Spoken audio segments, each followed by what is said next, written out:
Ambasadorja e Shtetit Bashkuar të Amerikës në Greqi ka pasur një takim, le të themi, mjaft misterios me kryeministrin Edi Rama në kryeministri në orët e vona të natës, ku u bë e njohur kjo vizitë përmes një video të publikuar në mediat shqiptare. Për të folur mbi pse kjo vizitë e ambasadores së Shtetit Bashkuar të Amerikës në Greqi dhe pse kjo vizitë pa kaluar nga stafi i ambasadës së Shtetit Bashkuar të Amerikës në Shqipëri, kam të ftuar në një lidhje direkte aktivistin Erges Eskiu. Zoti Eskiu, faleminderit shumë për intervistën. Faleminderit për ftesën. Zoti Eskiu, ju bëri përshtypje kjo vizitë ambasadores së Shtetit Bashkuar të Amerikës në Greqi me zotin Edi Rama? Shiko, e çuditshme është se normalisht mund të ketë kanale tjera komunikime dhe nuk ishte pse të vinte ambasadorja këtu. Bëhet fjalë, sipas burimeve që kanë dalë, për 2 projekte në Greqi amerikane, por që lidhen dhe me Shqipërinë, kalojnë në Shqipëri.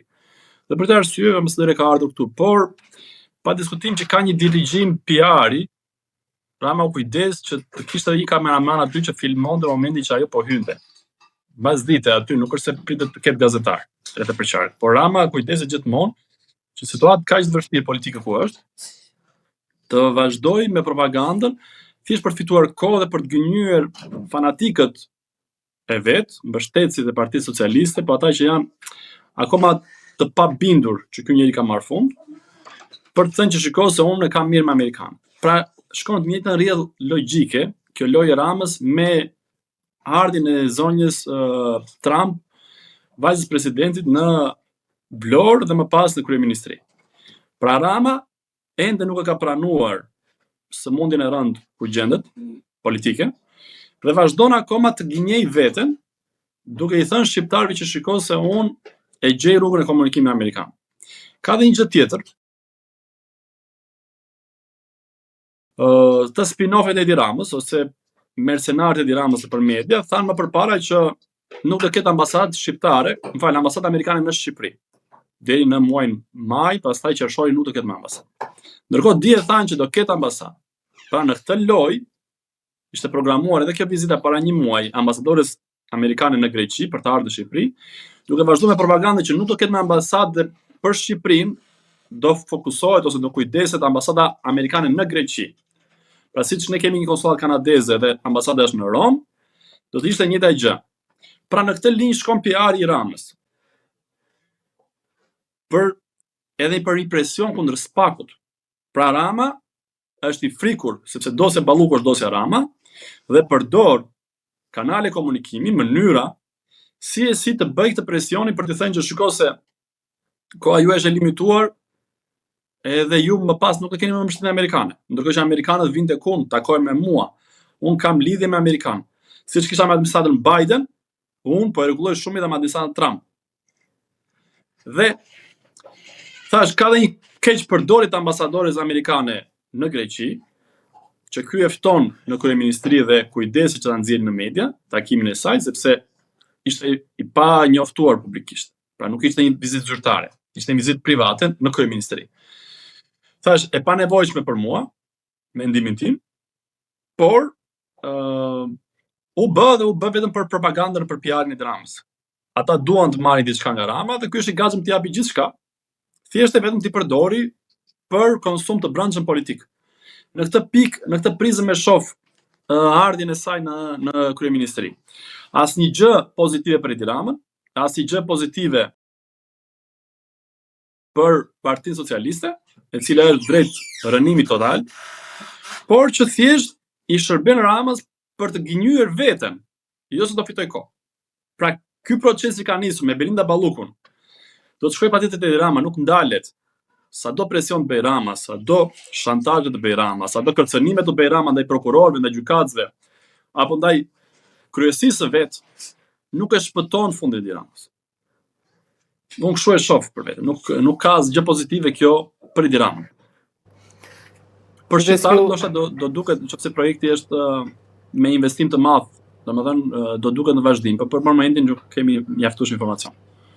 Ka pasur një raportim të lapsi pikal lidhur me një mbledhje kryesie të zotit Rama në Partinë Socialiste, ku sipas lapsit gjua dhe po themi toni i zërit i zotit Rama ka qenë mjaft i ashpër ndaj tyre, madje derisa le të themi mund të konsiderohet dhe një gjuhë jo e denjë për një kryetar partie apo edhe ndoshta për një kryeministër. Përplasje më të madhe ka pasur dhe me Elisa Spiropalin. Në fakt lidhet me votimin që ishte në kuvend ndaj heqjes apo jo të imunitetit të Belinda Ballukut, dhe ajo që u vure ishte dhe mungesa e Spiropalit, mungesa e Blendi Gonxhes. Çfarë po ndodh realisht brenda Partisë Socialiste? Shiko, unë kam qetur të paranoja macbethiane. Rama tani është në paranoj. Rama e shikon që po shkon drejt fundit, po bie, nuk ka ku mbahet më, dhe ka filluar të kërcënoj edhe të shantazhoj apo të përdor një gjuhë jashtëzakonisht jo etike, po të rëndë, sepse kishte përmendur sakatim, ju sakatoj. Pra tregon sadizëm, tregon një njeri të dhunshëm dhe të pakontrolluar psikologjikisht. Pra ky psikikisht nuk është më në rregull, nuk ka qenë kurrë në rregull, dhe nuk justifikohet kjo, edhe sikur ai të marrë një kartel tjetër psikiatrike, nuk justifikohet çfarë i ka bërë Shqipërisë dhe çfarë i ka bërë Partia Socialiste. Por ky person, thash, ka ardhur duke vrarë babain e vet politik, pra siç Macbethi vrau mbretin për të bërë mbret, nga general të bëj mbret, ky vrau babain politik, pastaj ka vrarë, ka masakruar, ka dhunuar shqiptarët e bashkëpunëtorët e vet, dhe kur thoshte sakatoj, nën kupton dhe Erion Veliaj aty, që donte t'i hante kokën, dhe tani po shikon në çdo drejtim, po shikon edhe te njerëzit më të afërt, ky shikon armiq. Armiq të jashtëm, po shumë të brendshëm. Pra nuk është më armik sot Partia Demokratike Sali Berisha Demokrat. Janë gjermanët, janë britanikët që gjoja flas me gjuhën e PD-s, por janë dhe brenda socialistët. Dhe siç kërkonte para 2-3 javësh në mbledhjen e Asamblesë Kombëtare, Partia Socialiste thoshte kërkohet unitet, kërkohet që ju të jeni të gjithë në rresht. Pra, ky person e di që prej shtatorit ka lëvizje serioze për të patur një kryengritje në pallat. Dhe unë ja u thash, Elisa Spiropali, para lejmërimin e ka marrë 3-4 javë përpara se të shkarkoj. Kur ky përmendi, Ministria e Jashtme është beter, domethënë është dështimi yni, ky goditi Elisa Spiropalin 3 javë përpara. Dhe pse e bëri? Sepse Elisa pretendonte të zinte vendin e Edi Ramës. Dhe pavarësisht se Elisa ka qenë person i denj për të bërë meme, signifikanca më e plot e servilizmit, e lëpirjes, e zvaritjes që e përcaktonte apo e identifikonte Edi Ramën si Skënderbeu, kjo të paktën sot po tregon një fije dinjiteti.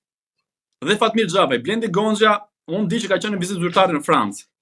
Por Fatmir Xhafaj, që është krau Veliaj, dhe Elisa Spiropali me vullnet të plot nuk kanë shkuar as në mbledhjen e grupit parlamentar 2 javë përpara se të votojë, 2 orë përpara se të votojë, dhe as nuk kanë qenë prezent gjatë procesit votimit. Kështu që ky person, thash, është në momentet e fundit, është me paranoj, ku shikon armiq kudo dhe i thot që nëse unë bie, siç i ka paraluar më përpara. Pra kur Elisa filloi të pretendonte që mund të zinte vendin e Edi Ramës dhe të kishte një qeveri socialiste deri në 2029, pra jo qeveri teknike, por Elisa në vend të Ramës, ky tha në atë kohë nuk ka pa mua qeveri socialiste. O bien bashkë, o shpëtojmë bashkë. Dhe në këtë paranoj vazhdon edhe në takimin e fundit që ka pas me kryesinë, kanë qenë 2 mbledhje kryesie brenda javës, shumë të shpeshta, ku ky vazhdon të kërcënoj dhe të shantazhoj, ju thot nuk keni asgjë pa mua. Unë ju kam mbajtur 4 mandate. 4 mandate ky ka mbajtur me vjedhje. Të parin po e ka marrë, e ka fituar. Edhe Partia Demokratike bëri zgjedhje lira të ndershme. Nuk mund të bënte Sali Berisha atë që ka bërë Edi Rama mbas 2013. Pra 2014 me zgjedhje Korçës, 2015 me Dibrën, dhe vazhdimi Rama nuk ka bërë zgjedhje. Dorso Sali Berisha i la shqiptarët votojnë të lirë. Dhe vetëm 2013 ka fituar Edi Rama. As i palësi e tjera nuk kanë qenë normale. Kështu që 4 mandate që ky tregon socialistëve nuk janë nga vullneti i shqiptarëve. Janë nga arroganca, nga dhuna, nga terrori i Edi Ramës, nga shitblerja e votës. Megjithatë, mandati 4 që qartë që nuk mbyllet, dhe gjasat janë që Rama do bjeri shumë shpejt, sepse kjo paranojë tregon që ky është në javët e fundit. Unë e kam bërë parashikimin tim që ky nuk e mbyll pranverën, po duket që ndoshta do jetë më shpejt se pranvera. Rama e di, bile se edhe ata analistë që janë pranë Ramës e pranojnë që ky proces nuk ndalet. Por sakatimi që i përmend Rama aty, pra gjua që i shkon Edi Ramës, sepse ato fjalë që kanë dalë lart e poshtë prej vitesh, që nga bashkia, vulgariteti, arroganca, shturja morale e Edi Ramës dhe e gjithë personazhet e tjerë, sepse unë shikoj që edhe zonja që kanë qenë le të themi normale, po edhe dukeshin me një shije fisnikërie, me një fije fisnikërie, janë tjetërsuar. Ky i ka denaturuar çdo gjithë. Pra kjo dhunë verbale nuk është ditëve të fundit, kjo kështu ka qenë gjithkohës. Por personi i cili ka nxjerrë lajmin e brendshëm, pavarësisht se është kërcënuar sërish nga Edi Rama. Pra ju më nxirrni fjalët nga kryesia jashtë është. Edhe grupi i ngushtë ky nuk besonte. Ju thoshte më spiononi mua. Sërish fjalët kanë dalë dhe thotë që në këtë situatë gati çmenduri e Ramës se kanë parë asnjëherë përveç se kur humbi Bashkinë e Tiranës me 10 vota. Pra, e gjitha kjo dhe ajo që s'keni Parti Socialiste pas meje, është sepse realisht nuk ka Parti Socialiste as sot. Ka vetëm një band hajdutësh, kusarësh, të cilët quhen në rilindje ose grupi strukturuar kriminal, nuk kanë asnjë lidhje me Partinë Socialiste. Sot ministrat e tyre nuk i njeh askush. Sot janë njerëz merren nga rruga, njerëz që firmosin në mënyrë devotshme për të shërbyer Belinda Ballukut dhe Edi Ramës, dhe këta janë bërë ministra, të pa votuar, të pa njohur publikisht. As socialistët nuk i njohin. Dhe kjo banda ka përdorur Partinë Socialiste, por që sot nuk ka më socialist. Pandeli Majkon e nxorën jashtë, Erion Braçja bën sikur bën opozitari, po shkon e voton një hajdute si Belinda Balluku, pra nuk ka pesh e nuk ka guxim të flasi, pse shkojnë e bëjnë sikur udhimsen banorët e Divjakës, të Lushnjës, fermerët e tjerë, dhe vjen e voton një hajdute për ta mbrojtur nga burgu. Tani Belinda pranon që nuk e ka gjyq politik. Për çfarë e mbron? Për se e mbron me imunitet një person i cila nuk pretendon se po përndiqet politikisht.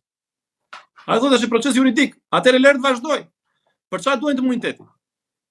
Por këta të gjithë e japin votën kundër prokurorisë speciale dhe kundër gjykatave të këtij vendi, vetëm sepse kanë frikën e Edi Rama. Dhe dosja Belinda është dosja Rama. Por që paniku i Edi Ramës u pa edhe në foltore. Pra, gjatë kohës që do të votoj për Belinda Ballukun, Rama duke i plakur, duke i dëshpëruar. Është epike ajo foto që unë kam marrë nga Top Channel. Sepse duket që edhe mediat që kanë shërbyer Edi Ramës deri dje, sot po reagojnë. Sepse shohin që të gjithë që mbreti është lakuriq. Mbreti sot ka paranoja. Unë nga ajo foto nisa, dhe kam thënë, kjo është dëshpërim dhe treguesi i tmerrit dhe i frikës. Më pas doli kjo ekskluzive nga lapsi, nga burimi i brendshëm i Partisë Socialiste, që thotë është në gjendje të çmendurie. Po shikon armiq nga gjitha anët. Dhe kjo tregon që fundi është edhe më i afërt nga çka kishim menduar më përpara. Zotësi, ju falenderoj shumë për intervistën. Jo, faleminderit për ftesën. Kënaqësi ime gjithmonë.